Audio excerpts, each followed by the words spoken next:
when the big cities start to fall, if you live in or too close to one, 50 miles. you have.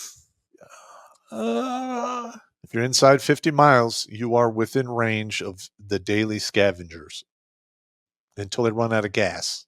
And then it's That's not going to take very long, though. No, I know. That's not going to take very long, and there are things you can do to mitigate that if you live within a reasonable distance. When these cities fall, people don't understand how fragile the systems are unless you went through one of the big blackouts, like in 2003 or something like 2012, 2003.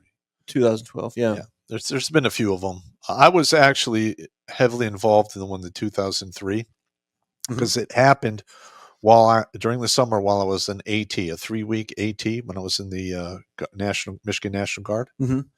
And the blackout happened. We got extended for another 3 weeks, and we were driving diesel fuel and generators to hospitals. We were, basically assisting the police, not by patrolling, but by presence parking. In areas so people would see that there's still authority here. We did a lot of that. Even though we didn't have any ammo, there's not fuck all we could. Well, I could stick you with a bayonet. I usually carried one of those and 5 rounds of live ammo everywhere. Now, this is just no electricity. That you're talking about here now. When a city goes down, you're talking no electricity, no gas, no water, no sewage systems, toilets backing up. Nobody's taking really the garbage. fast. Nobody's taking the garbage out. Nobody's taking the bodies out.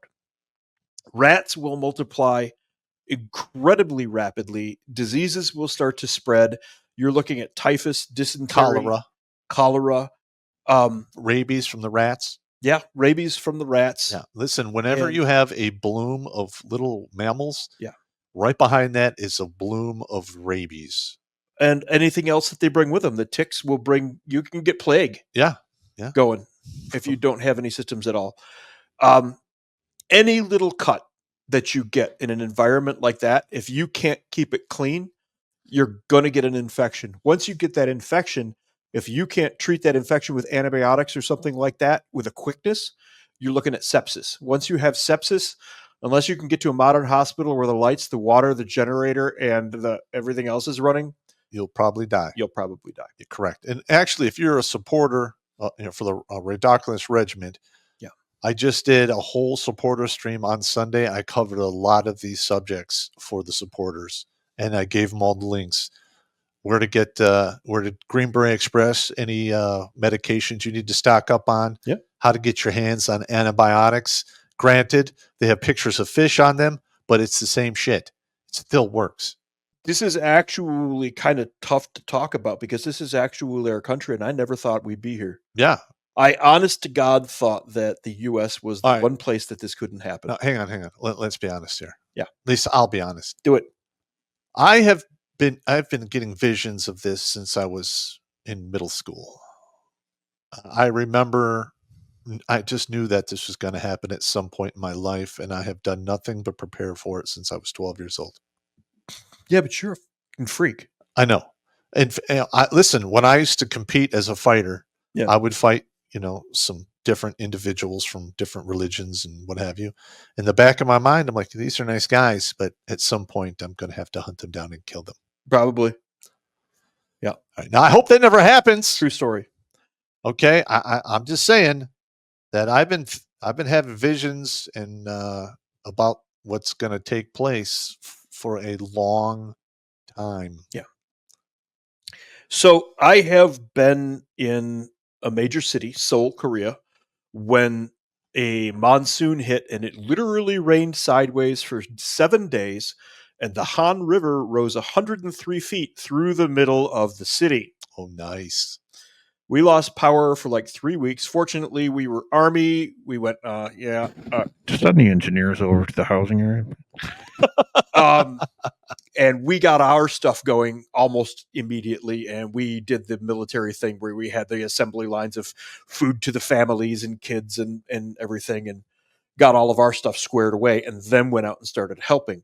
But at the time, I was a liaison for civil affairs. and my responsibility was First Corps, which was on the DMZ, Area 1. Yeah. Well, I went up there, and these floods had removed whole villages. I mentioned that one night. And along the DMZ, where 1 tank and 2 tank were with 2nd Infantry Division, these waters were so powerful that they had picked up whole connexes of tank ammo and thrown them hundreds of yards. The power of water. Yeah. Be water, my friend. The mines along the DMZ were now, nobody knew where they were. Nice. The Korean Army's response was to line up recruits shoulder to shoulder with sticks and have them walk very slowly. That's not going to work. You have to get on your face and do the 45-degree probe. And if you fuck up, it's going to blow up in your face. I know. Somehow they never set one off. Well, here's they the thing. found mines everywhere, but they never set one off. But the thing is if you go in the Army and you're an E1 in the infantry, that is your job.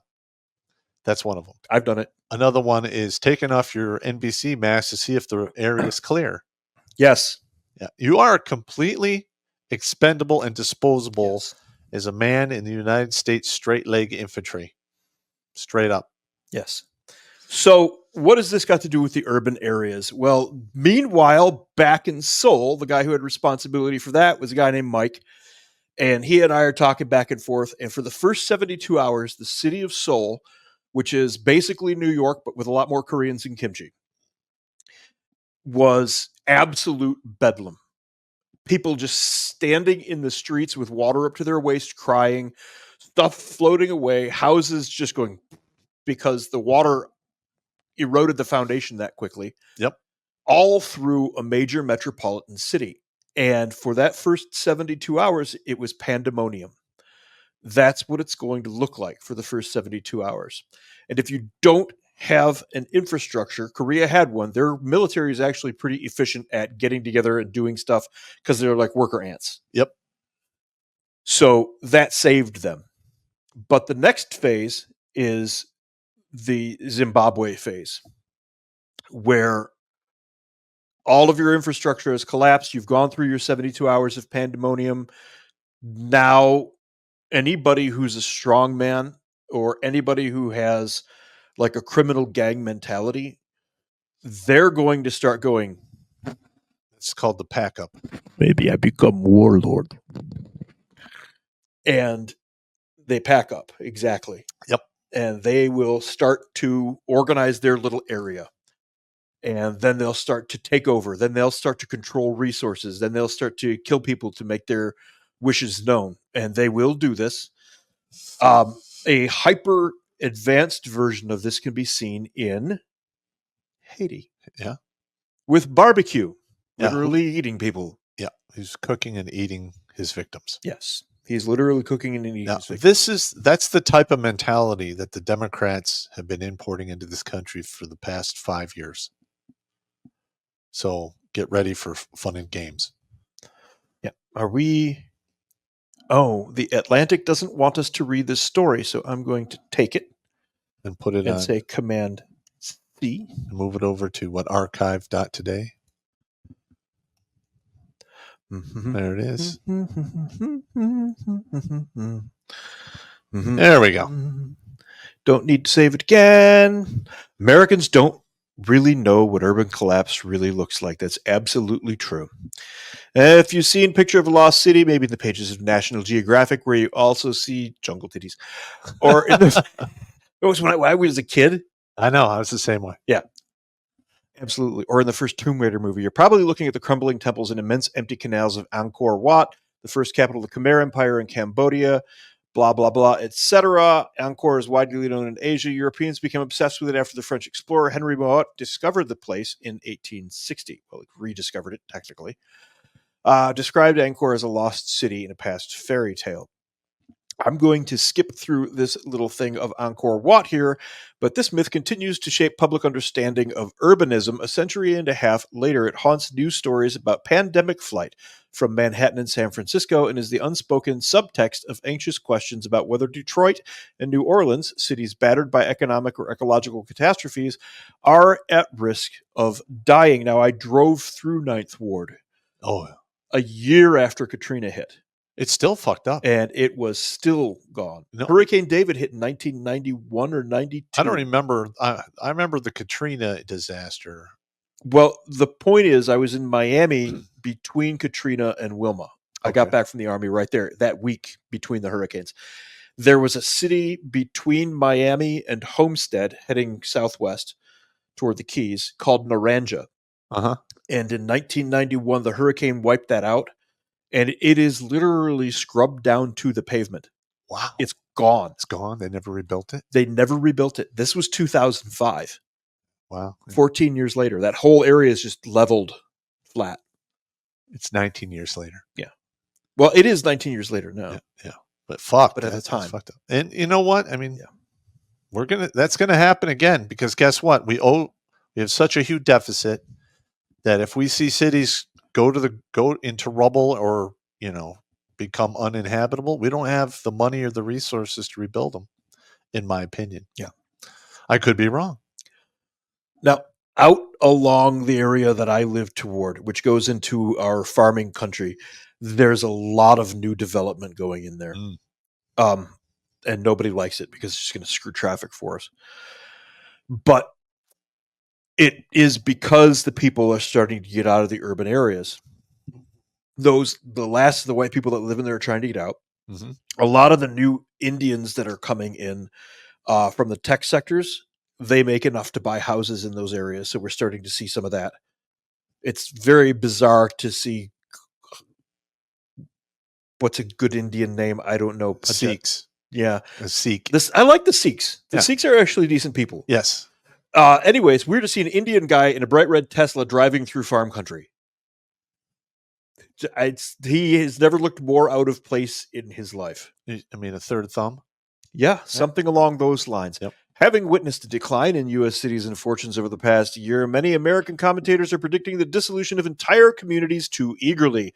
Having spent the last several years researching a book about ancient and abandoned cities, I've come to realize, this is the author of the Atlantic article talking, come to realize that the urban collapse is a modern-day version of an apocalypse prophecy. It's always lurking just behind the corner, seductive and terrifying, but it never quite happens. Lost city anxieties, like the ones aroused by the pandemic, result from misunderstanding of what causes cities to decline. Hang on. Guess what? He's saying it's a myth that never happens. It does happen. Yes. We found the ruins. Yes. We know it happens. Yes. What this is one of these liberal pie in the sky authors who's, that can never happen here. He's a perfect example of it. Well, there's the Toltecs, the Mayans, the Aztecs, the all Olmecs. of those civilizations, by the time the Europeans showed up, and there's going to be people out there who don't like this, and I don't care, and there's going to be people who go, you're racist, and I don't care about that either. No, you're an istophobe igot. It covers everything. Istophobe igot. Okay, I'm good with that. These were declining civilizations. In archaeological terms, they were described as sunsetting civilizations. Mm-hmm. They had reached their zenith, and now 100, 200 years after their peaks were in the decline by the time the Europeans showed up. Correct. And in many cases, they had never progressed to a Metal Age culture. They had never progressed to a Bronze Age or an Iron Age culture. They were still technically Stone Age. Correct. Even though in the UP and the northern part of Michigan, there are copper mines that are 15,000 years old. Iron mines too. Yeah. But there's pig iron mines all over there. We're going off topic. We are going off topic. Anyway, this individual here with this article from The Atlantic is just tragically wrong. It can't happen here. There are whole sections of Detroit that have already transitioned all the way through to the current Angkor Wat stage. Correct. I can take you through areas just south of Hamtramck near the DeQuinder Cut. Yeah. It looks like ancient ruins. Well, also, let's be real here. There are whole city blocks that are nothing but green fields now. That all the buildings. That's exactly what I'm talking about. Burned down, torn down. Yep. And they're actually growing stuff there now, or trying to grow stuff in some of these places. Which is what the primitive cultures did that the Europeans came and found. Like in 1946, they were calling Detroit the Paris of the West. Yes. It had almost 3 million people here, 2.8 million people. Now we're down to around 780,000, I think. No, it's fluctuating between 200 and 450,000. They want to keep it at the higher level for tax purposes, but in reality, Detroit is 10-15% of what it once was. I can tell you with absolute certainty that there is no real tax base among the average citizens in Detroit. About half of the city is on welfare. Correct.